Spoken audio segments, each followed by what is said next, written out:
Hello guys, আজকে নতুন একটা টপিক নিয়ে আলোচনা করব, যেটা আমি গতকালকে এই জিনিসটা জানতে পারলাম। এটাকে বলা হচ্ছে সিক্স পকেট সিনড্রোম।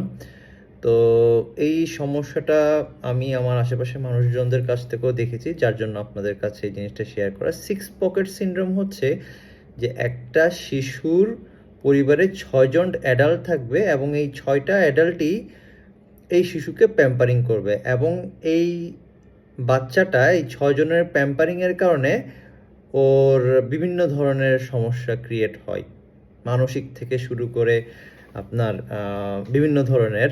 কারণ দেখা যাচ্ছে যে ধরেন এই ছেলেটা বাবা মা, দেখা যাচ্ছে যে বাবার ঘরে বাবা মা, আবার হচ্ছে দেখা যাচ্ছে মার ঘরে বাবা মা। এখন দেখা যাচ্ছে যে অনেক ফ্যামিলিতেই কিন্তু দাদা দাদি নানা নানি বাবা মা সবাই আর্ন করে, এবং মোটামুটি দেখা যাচ্ছে যে বাচ্চাটা খুব খুব আদরেই বড় হয়।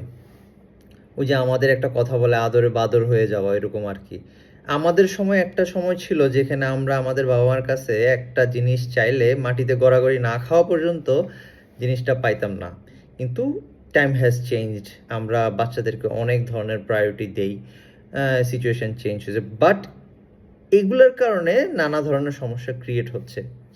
এই যে সিক্স পকেট সিনড্রোমটা দেখা যাচ্ছে যে আমাদের আশেপাশে মানুষজনের মধ্যেই এই জিনিসটা বাচ্চাদের মধ্যে ক্রিয়েট হচ্ছে। So it's very sensitive right now, কারণ বাচ্চারা ঠিক মতো ম্যাচিউর হয় না, দায়িত্ব নিতে জানে না, কোনো একটা বিপদ দেখলে ভয় পায়, অনেক সময় দেখা যায় যে খুব মানে ওই বাদর হয়ে যায়, মানে যেটা চাই সেটা দিতে হয়।